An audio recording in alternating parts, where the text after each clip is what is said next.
ಇವತ್ತು ಯಾವೊಂದು ಕಾಂಗ್ರೆಸ್ ಪಕ್ಷ ಕಳೆದ ಚುನಾವಣೆಯಲ್ಲಿ ಈ ರಾಜ್ಯದ ಜನತೆಗೆ ಸುಳ್ಳು ಭರವಸೆಗಳನ್ನು ಕೊಟ್ಟು ಅಧಿಕಾರಕ್ಕೆ ಏನು ಬಂದಿದ್ದಾರೆ, ಇವತ್ತೂ ಸಹ ಅವರು ಒಂದು ಮಾತು ಹೇಳಿದ್ದಾರೆ, ಕಾಂಗ್ರೆಸ್ ಅಧಿಕಾರಕ್ಕೆ ಬಂದರೆ 1 ಲಕ್ಷ ರೂಪಾಯಿನ ಪ್ರತಿಯೊಂದು ಮಹಿಳೆಯರಿಗೆ ಹಣವನ್ನು ಕೊಡ್ತೀವಿ ಅಂತ ಹೇಳಿ. ಈ ದೇಶದಲ್ಲಿ 75 ಕೋಟಿ ನಮ್ಮ ತಾಯಂದಿರಿದ್ದಾರೆ.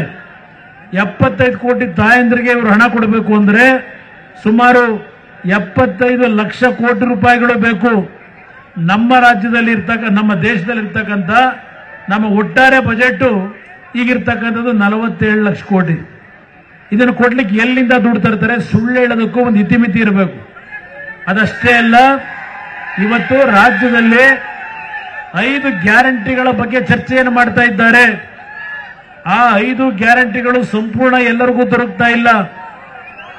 ಆ 5 ಗ್ಯಾರಂಟಿಗಳನ್ನ ಇವತ್ತು ನಿಮಗೆ ಕೊಡಬೇಕಾದರೆ ಇವತ್ತು ಯಾವ ಬೆಲೆಯನ್ನ ಸರ್ಕಾರ ತೆರಬೇಕು ಅನ್ನೋದಲ್ಲ. ಇವತ್ತು 52,000 ಕೋಟಿ ಘೋಷಣೆಯನ್ನು ಮಾಡ್ಕೊಂಡು ಪ್ರತಿನಿತ್ಯ ಪತ್ರಿಕೆಗಳಲ್ಲಿ ಪ್ರಚಾರ ಪಡಿತಾ ಇದ್ದಾರೆ. ಇವತ್ತು ಯಾವ ಬೆಲೆಯನ್ನ ಈ ನಾಡಿನ 6.5 ಕೋಟಿ ಜನತೆ ನೀವು ಹೊತ್ಕೋಬೇಕು ಅಂತಕ್ಕಂಥದ್ದನ್ನ ನೀವು ಹೊತ್ಕೋಬೇಕು. ನನ್ನ ತಾಯಂದ್ರಿಗೆ ವಿಶೇಷವಾಗಿ ಹೇಳಲಿಕ್ಕೆ ಬಯಸ್ತೀನಿ. ಒಂದು ಕಡೆ ಗೃಹಲಕ್ಷ್ಮಿ ಯೋಜನೆ ಹೆಸರಿನಲ್ಲಿ ನಮ್ಮ ತಾಯಂದ್ರಿಗೆ 2,000 ರೂಪಾಯಿ ಕೊಡ್ತೀವಿ ಅಂತ ಹೇಳ್ತಾರೆ. ಇನ್ನೊಂದು ಕಡೆ ಆ ಕುಟುಂಬದಲ್ಲಿರ್ತಕ್ಕಂಥ ಯಜಮಾನರು ನೀವುಗಳು ಏನು ದುಡಿಮೆ ಮಾಡಿ ಸಂಜೆ ಏನಾದರೂ ಒಂದು ನಿಮಗೆ ಇರ್ತಕ್ಕಂಥ ಒಂದು ಹವ್ಯಾಸಗಳು, ಯಾಕಂದ್ರೆ ಇತ್ತೀಚೆಗೆ ಪ್ರತಿ 100ಕ್ಕೆ 70-80 ಭಾಗ ಸಂಜೆ ಆದರೆ ಎಲ್ಲರೂ ನೀವು ರಿಲ್ಯಾಕ್ಸ್ ಮಾಡ್ಕೊಳ್ಳಿಕ್ಕೆ ಮದ್ಯದ ಅಂಗಡಿ ನಾವೇ ಪ್ರೋತ್ಸಾಹ ಕೊಟ್ಟಿದ್ದೇವೆ. ನಾವೇ ಪ್ರತಿ ವರ್ಷ ಹೆಚ್ಚಿನ ರೀತಿಯಲ್ಲಿ ತೆರೀತಾ ಇದ್ದೇವೆ. 25 ರೂಪಾಯಿಗೆ ದೊರಕ್ತಾ ಇದ್ದಂತ ಮದ್ಯದ ಬಾಟ್ಲು ಇವತ್ತು ಎಷ್ಟು ರೂಪಾಯಿ ಆಗಿದೆ? 250-300 ರೂಪಾಯಿಗೆ ಹೋಗಿದೆ. ನಿಮಗೆ ಹೆಣ್ಣು ಮಕ್ಕಳಿಗೆ 2,000 ಕೊಡೋದು, ನಿಮ್ಮ ಕುಟುಂಬದ ಯಜಮಾನರು ದುಡಿಮೆ ಮಾಡ್ತಕ್ಕಂಥದ್ರಲ್ಲಿ 5,000ರಿಂದ 6,000 ರೂಪಾಯಿನ ನಿಮ್ಮ ಜೋಬಿಂದ ಕಿತ್ಕೊಳ್ಳೋದು. ಇದು ಪಿಕ್ ಪ್ಯಾಕೆಟ್ ಸರ್ಕಾರ ಅನ್ನೋದನ್ನ ಮರೆಬೇಡಿ. ಈ ರಾಜ್ಯದ ಜನತೆಯ ಪಿಕ್ ಪ್ಯಾಕೆಟ್ ಮಾಡ್ತಾ ಇರತಕ್ಕಂಥ ಸರ್ಕಾರ.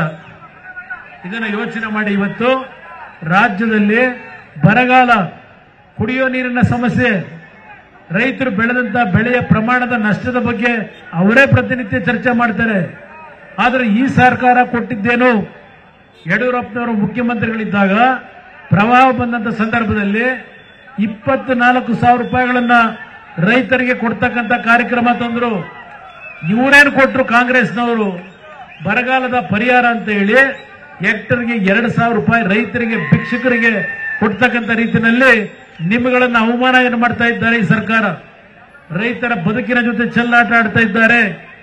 ಅದಷ್ಟೇ ಅಲ್ಲ, ನಮ್ಮ ಕಾಲದಲ್ಲಿ ನಾವು ಯಡಿಯೂರಪ್ಪನವರು ಇದ್ದಾಗ ಒಂದು ರೈತರು ಬೋರ್ವೆಲ್ ಕೊರೆದು ಒಂದು TC ಹಾಕಿಸ್ಬೇಕು ಅಂದ್ರೆ 5,000 ರೂಪಾಯಿಗೆ ನಿಮಗೆ ಹಾಕೊಡ್ತಾ ಇದ್ವು.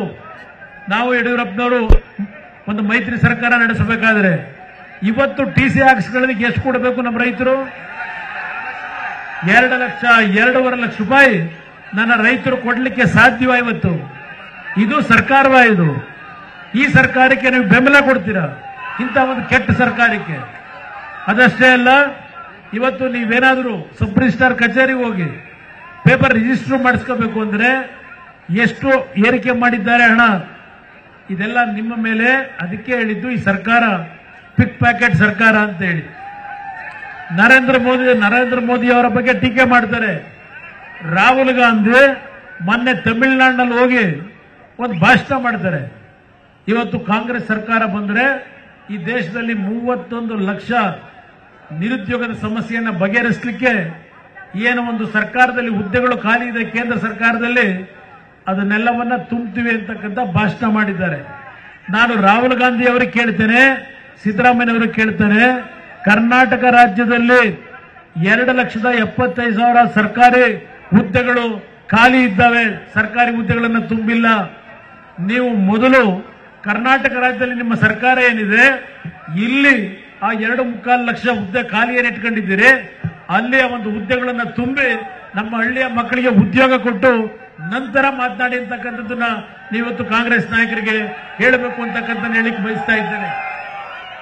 ಈ ಸರ್ಕಾರದ ಯಾವ ರೀತಿಯ ನಡವಳಿಕೆ ಗಮನಿಸಿ ಇವತ್ತು ಯಡಿಯೂರಪ್ಪನವರು 4,000 ರೂಪಾಯಿಗಳನ್ನ ಆ ಕಿಸಾನ್ ಸಮ್ಮಾನ್ ಯೋಜನೆಗೆ ಕೊಟ್ಟಂತದನ್ನ ಈ ಸರ್ಕಾರ ತೆಗೆದುಹಾಕಿದ್ದಾರೆ. ಆ 4,000 ರೂಪಾಯಿಗಳು ಬರ್ತಾ ಇಲ್ಲ. ಇವತ್ತು ಎಲ್ಲಾ ರೀತಿಯ ಸಮಸ್ಯೆಗಳನ್ನು ನೀವು ಎದುರಿಸ್ತಾ ಇದ್ದೀರಿ.